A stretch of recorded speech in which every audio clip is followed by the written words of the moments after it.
I also do have to say, when we were preparing for this show, we were sent a list of films to watch by our director, Lee Krieger, and Some Like It Hot was on there. Sorry, I just had to say that. My name is Josephine. I'm Daphne. Mm-hmm. This is a spoiler interview, so please don't hold back any of the details you feel like sharing. First of all, we love House of Gucci posters. Yeah. That's A+, so there you go. Also, Grease 2, which doesn't get enough credit. Yeah, so Grease 2 has a cool writer in it, man. Come on. I think we're best friends already. I love this. I wanna ride that. Love the posters, by the way. Oh, thank you so much. I'm very proud of them, clearly. We help ghosts whose cases would go unsolved. The cases no one else can. To start things off, Steve, Dead Boy Detectives is connected to Netflix's Sandman. So what are the logistics of mapping out the story for the season, as well as getting permission to use characters and performers from this other series? Everything went much more smoothly than you would imagine, but we started off on a different network when we were being developed. So Beth and I made the choice, when we weren't allowed to use Sandman characters, we made the choice to still set our show in that world and just kind of work around the IP to make sure we didn't get in any trouble or step on any toes. And then when we moved to Netflix, Netflix came to us and said, wouldn't it be fun now that you're on Netflix if we had some like crossover stuff and we did some like Easter eggs and cameos? And we were like, yes. And so then we just had to talk to Neil and Alan from Sandman about here's specifically what we would like to do, and they were on board, so we got to do what we wanted, which is sort of the story of the show, weirdly. Yeah. Both of your characters have these really cool arcs where they find a way to be brave even when up against life or death stakes. So I'll start with Yuyu. Can you give an insight into Niko's unwavering kindness and how she maintains that and finds that even when she's thrust into violent, horrific circumstances? Niko is a character that wears her sensitivity on her sleeves. That is her superpower. That is her addition to the group. But we also find her and her journey of bravery as one. At the start of the season, I think she has a lot of emotions around grief and entering new groups and new spaces. And by the end, she risks her own life for these people. And I think if that's not a transformation in itself, I don't know what to tell you. And she's a character that is constantly rooting for all of her friends. And to be surrounded by that kind of positivity, that optimism, I think is so refreshing in a world where there's so many hard feelings that these characters go through. And Kassius, Crystal's story with David the Demon is a clear allegory for domestic violence. What sort of lasting impact do you imagine this relationship will have on how you play Crystal?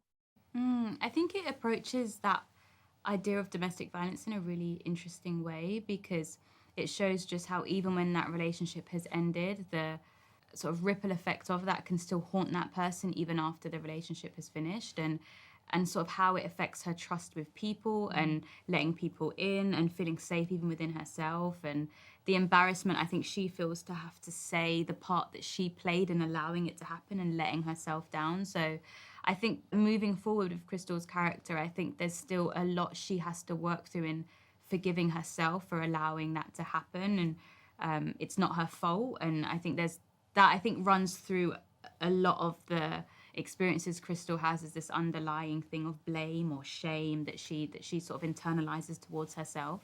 Beth, one of the big parts of this season's story is Edwin's sexuality as well as romantic yearning. Since he's from the Edwardian era originally, how did this time period influence the way that you mapped out this part of his identity and his character arc? Steve and I had a lot of discussions about this in terms of during his time where he was brought up. It's not just a time period, it's everything about sort of culturally. He didn't think that it was a possibility for him to be gay. That wasn't even something that was, a choice for him. So I think that Steve and I talked about that a lot, and that really sort of cemented in my head in season 1 when he starts meeting new people, and the Cat King specifically, and he's starting to see that maybe this is a choice and maybe this is who I am. So that is sort of what sparked his journey. Edwin and Charles lived and died in different time periods, which I would imagine can impact characterization greatly. So starting off with Jayden, how does Charles being from the 80s inform how you play the trauma of parental abuse and racist bullying? I think, just the mask and front that he puts up. I think it's very common in teenage boys, not even just from the 80s, but from now and before then. And to be honest, the way I got the scripts, I read the first script and it was like, you see Charles as this charming, go-lucky kid, but then I got given the episodes in real time and got to learn all these things that happened to him. So it was a blessing really for me that, I got to kind of deal with it the same way that Charles did. And it was a privilege, I'll be honest. And for George, how does Edwin growing up in the Edwardian era influence how you express his romantic yearning and his sexuality? Great question. I mean, Edwin obviously comes from a time where expressions of sexuality, sensuality, public displays of affection, they're very much taboo. So he's intensely repressed when it comes to that side of himself. And I think as a result of that, he holds himself quite upright. I think etiquette is very important to him. And that side of himself is so repressed that his driving force, his engine is his work. So his priority is to be the best detective in the world. And he's an absolute professional. He's well dressed. Etiquette's very important to him. So that really informed, my physicality and the way I tried to embody him. Well, you did embody him. Steve, the Dandelion sprites initially seemed like they were just there to be hilarious, snarky comic relief, but the season actually ends with it being heavily set up for them to come back. What incentivized you to keep them in play in the story? Well, I mean, Max and Caitlin are fantastic in those roles.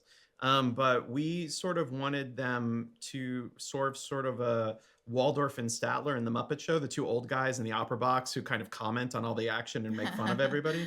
So I think we've achieved that, definitely, only with a lot more swearing. And we just knew that they are linked to Niko. And so, if Niko's story is going to continue, so is the sprites. Speaking of Niko, as a Japanese woman, it's really fun for me to get to actually see a Japanese main character on a new series. So for Beth, or either who wants to answer, what steps did you take to ensure that the story didn't fall into tired stereotypes for your lead characters, since they're all from these different ethnic and LGBT plus groups? That's a great question. I think that we had a very diverse room and with a lot of different voices. And I think that we were very careful, and all of our characters are so unique, and not just their ethnicity, but their personalities. And so I think that's where we went to first, was them as a character. And Niko is so specific in terms of her backstory and, her season-long journey of sort of being hiding from everything. And then this is coming out before, I don't know. I can spoil. Oh, well, I guess you already talked. Spoilers. Okay. Yeah. Spoilers. I know. I'm so used to not saying it. And then, she ends her journey by being the real hero and showing up for her friendship group and saving her friends at the sacrifice of her own life. And so, and it was important just introducing, there were small elements of kawaii and stuff like that in it, but it was more important to us that she was this very specific individual, sort of dealing with separation from her mom because of grief, dealing with losing her father, dealing with giving her these realistic things that, yes, she also has Spiral Academy mangas on her shelf. And yes, she has we weren't allowed to use Yuri on Ice. So we made a poster version of the tennis anime. So look, she has things that, a Japanese girl would enjoy, but also a very specific life beyond that. Well, thank you so much for answering my questions. I had a great time watching the show, and I will just say goodbye with Father, Son, and House of Gucci. Oh, yes, you nailed it. That's perfect.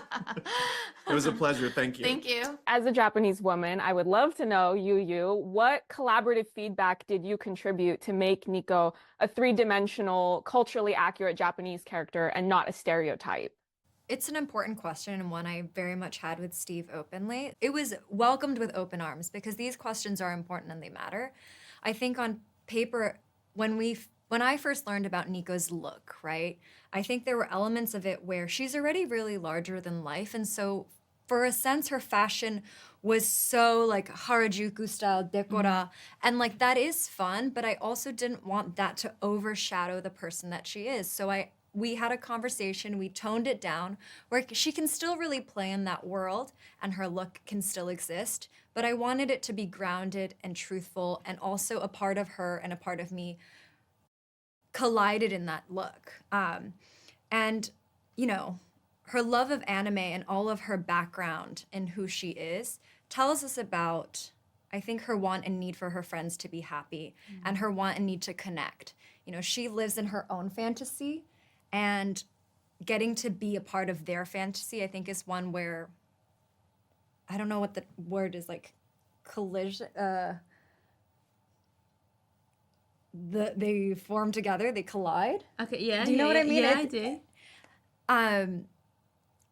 But it was important that she wasn't stereotypical. The things that she really represents are love, light, and support. And I feel like those are not stereotypes. Those are important things to really champion. And I am Japanese. I love anime. Like, I love what she represents. So getting to showcase that to the world, I think, is really important and has been so fun. And Kassius, just really quickly before I wrap, can you offer up one big existential takeaway that you would like for the audience to take away from watching Dead Boy Detectives? Oh my gosh, I kind of feel like the show opens itself up for people to take whatever they want. It's a weird and wonderful show. It's got some high moments, some low moments that I think ultimately it's kind of about chosen family and how people can support and show up for each other amongst all the crazy things that are happening in this show. I love that Dead Boy Detectives is a love story within that core friendship group. So depending on which characters, it's either platonic love or romantic love and found family. So starting off with Jayden, what does Charles love the most about Edwin? Do you know what? I think they have this beautiful common ground and similarity of they went through the same thing when they died, and now they're together. They both fight the same injustices. And to be honest, I don't think there's one thing specific that he loves about Edwin. I really just think they are the yin to each other's yang. And the qualities that maybe Charles lacks and wishes that he had, I think Edwin has all of those things, and vice versa. You know, we talk about them a lot as like separate characters, but realistically they just become this one entity, being the Dead Boy Detectives. And sending it to George, what does Edwin love the most about Charles? I think he loves that Charles fully accepts, embraces, and loves him for who he is. Even if Edwin doesn't really know it at the time, I think Edwin understands it by the very end of season 1. But I would say that for sure. There's a real unconditional love from Edwin, from Charles, And from Edwin. and from Edwin. Well, bit of self-loathing, but So Jayden, Charles is the self-proclaimed brawn of the duo. Did you find it more challenging to do physical stunts on the show or to act opposite things that are not fully there until VFX get added in post? I mean, for all of the physical stuff, I tried doing as many push-ups as I could before. It normally ended up being 1, but we be eating Popeye's chicken. I know, I was too busy eating fast food.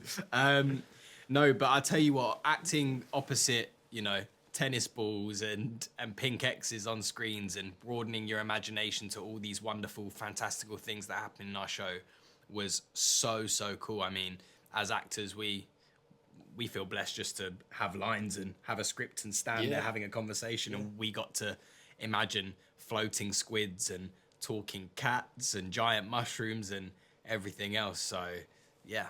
And being that the show deals with these larger than life topics of life and death and friendship and love, George, what are some of the big existential takeaways that you hope the audience will receive from watching Dead Boy Detectives?